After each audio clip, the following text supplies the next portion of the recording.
Welcome to the C-Suite Sherpas podcast. I'm your host, Brian Marshall, and today we're going to focus on a great resource in the podcasting world, ironically. So I'd like to introduce our guest today, Brad Axelrad. Brad, tell us about you and your business. Yeah, thanks for having me.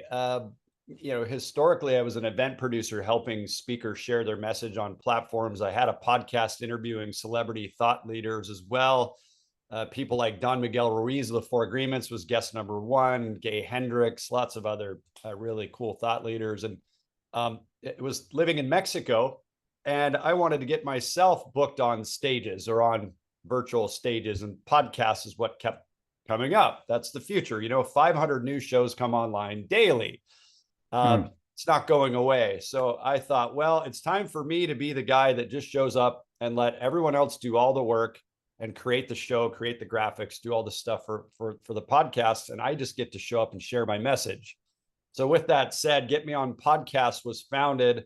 The mother of invention. Necessity is the mother of invention.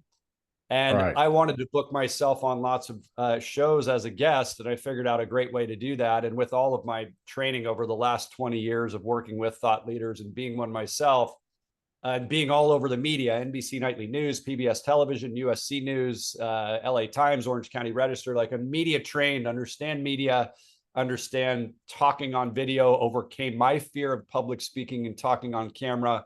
And now I'm taking all of that knowledge and helping other thought leaders share their message around the world as a guest on podcasts. No, that's great. You mentioned Don Miguel Ruiz. That the Four Agreements changed my life. It's That was amazing. an amazing book. Woke me up. Had me realize so much about myself. So I highly recommend that book to anybody who's ever breathing. It just, especially men, read this book. It help you understand what you're dealing with. So, ironically, you Yeah. mentioned that's one of my favorite authors, one of my Cool. favorite books. Cool.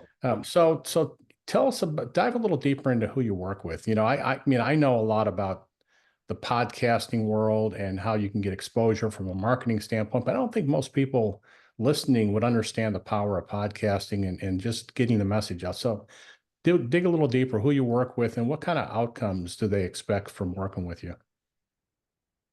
Yeah. So if you're anything like most people, I think most people at some level have a little bit of fear of sharing on camera or being interviewed or going on the media. Like, I just want to start there. It's like we all have this imposter syndrome. I actually speak about 5 core fears that get in the way of us sharing our message, stepping into our power, being a thought leader. And it's imposter, scarcity, value, unheard, and critics. So one or all of those tends to get in the way of us saying, okay, I'm in, I want to get on shows, or I want to produce an event, or I want to start my own podcast, whichever it is. And so we focus, my brand FaciaDragon.com talks about those and helps you understand which aspect of those is sort of preventing you from stepping full all the way in. So understanding with that sort of foundation first, we we help people get booked on 4 to 8 shows a month. That's our thrust and our goal. Some people get booked on a lot more, but in that we're working on the inner mental stuff that I just shared about, and then creating the campaigns. We actually put the campaign completely together. Like I'd mentioned, with our experience and my experience in particular in this space for 20 years as a leader, I know what podcast hosts want. Creating the Right. media, the PR campaigns. I know what they're looking for. I had my show, like I said. And so we actually create the campaign. We work with the inner game, the outer game. And the end result is ultimately, like we were discussing before we got live here, there's great benefit, of course, through the exposure. They're going to promote it out on all their social channels. You'll promote the interview on your social channels. That's all good and fine. Amazing. You'll pick up clients. Some of our clients have done, 5 figures in revenue directly correlated to shows they've been on with us. But ultimately, it's really a networking thing. You meet people around the world. You get Right. invited onto bigger summits or a stage or other opportunities. So it's really a massive networking play. It's exposure, it's authority, it's positioning, it's all the things. And we've got a training area that really coaches on all those pieces. Well, that's fascinating because if you look at, today's the day after election day in the U.S. and we were watching. I was watching news last night, and they were talking about, podcasting has taken over. It's more powerful Yep. than the mainstream media, and that people like Joe Rogan and some of the other podcasters out there have larger audiences than most of the news networks. Growing up, ABC, NBC, CBS, you had the authorities, Yep. the unbiased news opinions. Those days are gone, and people are looking to real life podcasters for answers. And so that's it's fascinating. I've never actually met anyone who specializes in helping people get on podcast. Normally I ask, so how do you differentiate from your competition? But I guess my question is, do you have a lot of competition in that area? Yeah, there's definitely competition, and there's competition in any vertical or any business model. Um, the difference is most podcast guesting agencies charge ridiculous amounts of money. We don't do Yeah. that. I felt, frankly, that people overcharge a lot in this space. I've been taken advantage of, paying $10, $25 for programs, and so we're kind of on the other side of that, right? Really trying to create a fair, um, positive experience for folks that's right sized for this economic landscape we're in now as well. Yeah, that's a great point because right now, I don't know, a lot of people feel like we're actually in a recession.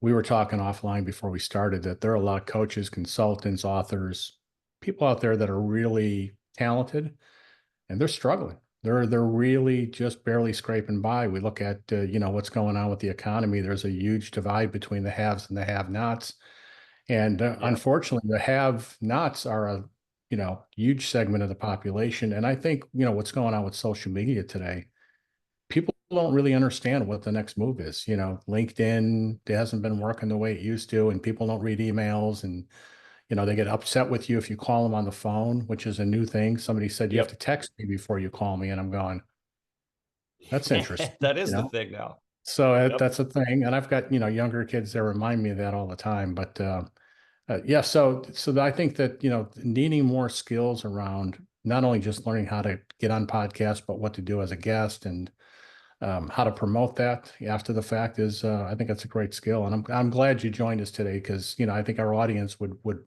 benefit from that. So, any other segment of the audience that I mentioned, authors, coaches, consultants, any other segment or any other group of people out there that that you work with that I didn't mention? Yeah, doctors. I was heavily involved in biohacking for almost 4 years before COVID, and then after COVID, and we used to produce biohacking events with about 20 sponsors and multiple speakers that would come in and share the latest in science, and technology, and to for longevity and health and wellness and stuff. And that's a big one. That I'm in Florida now, and part of the reason I came here was for a 3-day convention that was really amazing. All the best of biohacking and longevity, and it was such a great reminder to plug back in that that's really the future. So podcasting is kind of the future, to your point. Sharing virtual platforms, having your own broadcast channel, our social channels are a broadcast channel. Podcasting is a broadcast channel. We're very blessed to have that, but biohackers, for sure. Supplements, yeah, just anything along the biohacking, longevity side of things, that they really All benefit right. from this too.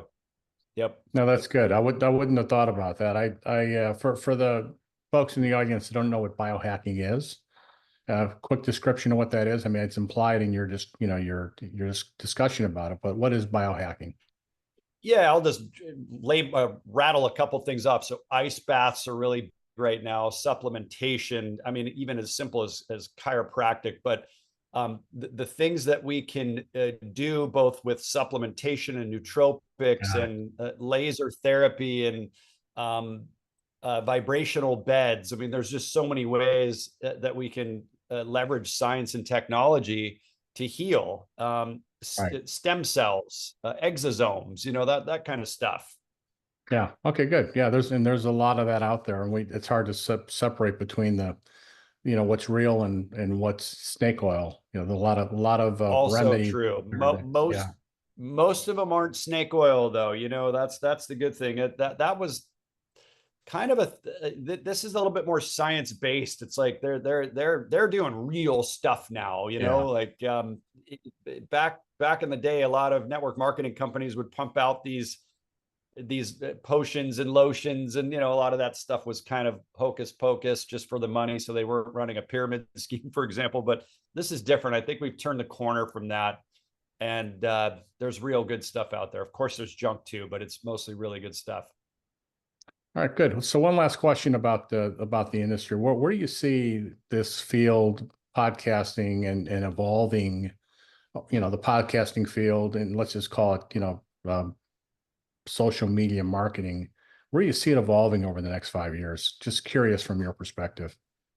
Well, just currently in 2024, there's 505 million podcast listeners. In 2024, 4.5 million shows. Realistically, it's probably closer to 3.5 to 4 million shows that are actually live. And then, like I'd mentioned, 500 plus new shows come online daily.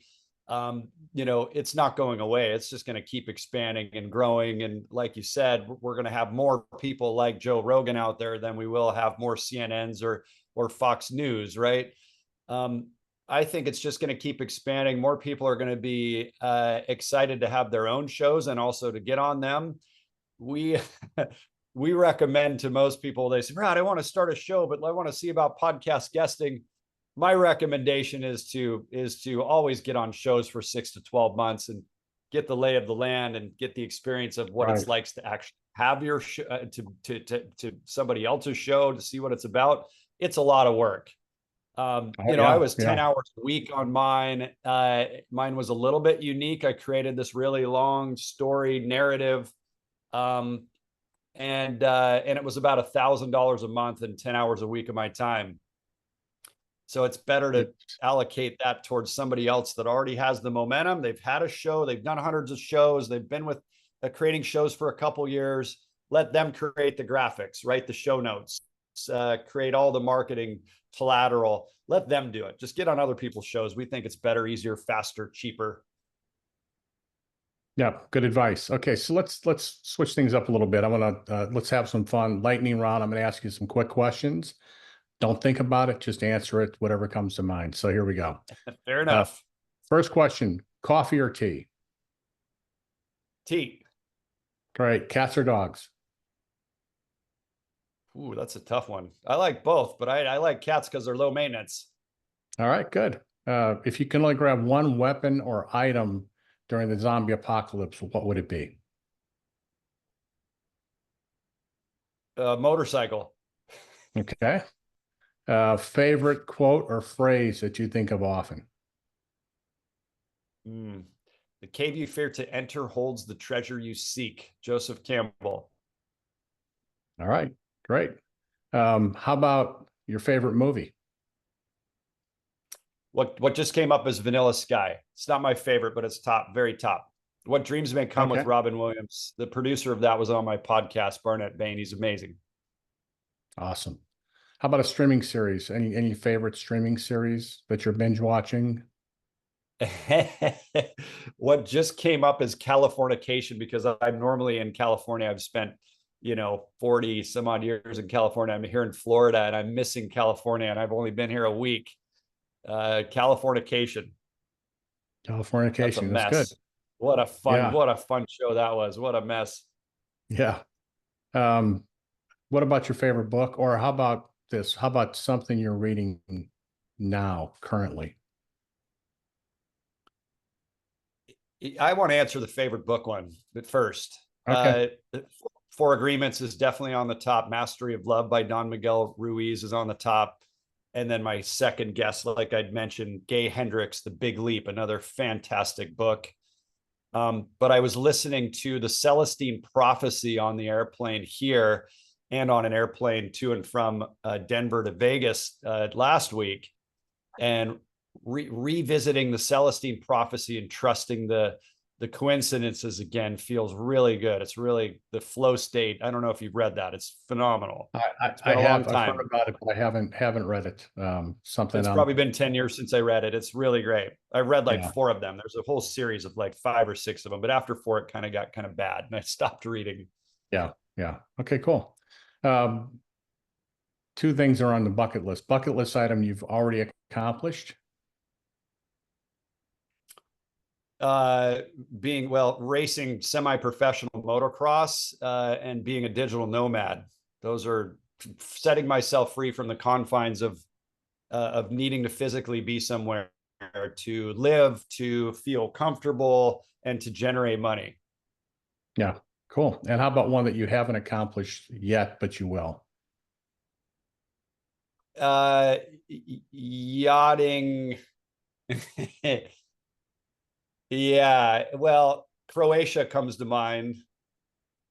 um Spending quite a bit of time in Spain, and Portugal, Croatia. Yeah, that Okay. feels like it's coming really soon. So last question, biggest obstacle that you've ever had to overcome personally, and what's a lesson that you took away from that? Something I had to overcome personally. Yeah, it's something, something big that you had to overcome, and then a lesson that you took away from it. Yeah, so I mean, I am who I am today because my father passed in 2005, relatively suddenly. And that was the darkest moment of my life. I was in the most despair, and my purpose showed up right at the same time. And I was stepping fully into becoming this event producer, thought leader person. And it was incredibly powerful and transformative, and and obviously challenging. It was so much harder than I thought it would be. I thought, oh, whatever, my dad's gonna pass. I love him, and things happen, and but it was really difficult, and it was everything that it created all the best possible outcomes in my life, because I faced my fear of public speaking and now have been a public speaker since 2005, basically. Wow, that's Yeah. great. Yeah, that's those lessons in life, the hard ones that teach us the most, make us who we are. So that's a great example. So before I let you go, how would people get in touch with you? People listening to this that want to know more about how you can work with them. What's the best way for them to reach you? Get me on podcast.com. Uh, we do a couple masterminds a week where we get folks on small group calls, and we want to understand the business model. What are you up to? What are you challenged with? Well, where do you want to go? Could podcast guesting be a good solution for that? So we created a mastermind a couple times a week. We were doing one-on-one calls, but now they're in this mastermind format that's been really fun. And then also, if you want to listen to the Face Your Dragon podcast, you can just go to faceyourdragon.com or faceyourdragonpodcast.com, and that's going to take you right to all the podcasts with amazing thought leaders: Ariel Ford, JP Sears, Andy Dooley, Mike Dooley's brother from The Secret, Coot Blackson, just incredible folks that you get to listen to and hear them share how they've overcome fear and are using That's it to awesome. their advantage. Yeah. Yeah. So Brad, listen, man, it's been great to have you as a guest today. We really appreciate your thoughts and insights, and look forward to continuing our conversation. So thanks for being here. Thanks, Brian. It was great being here.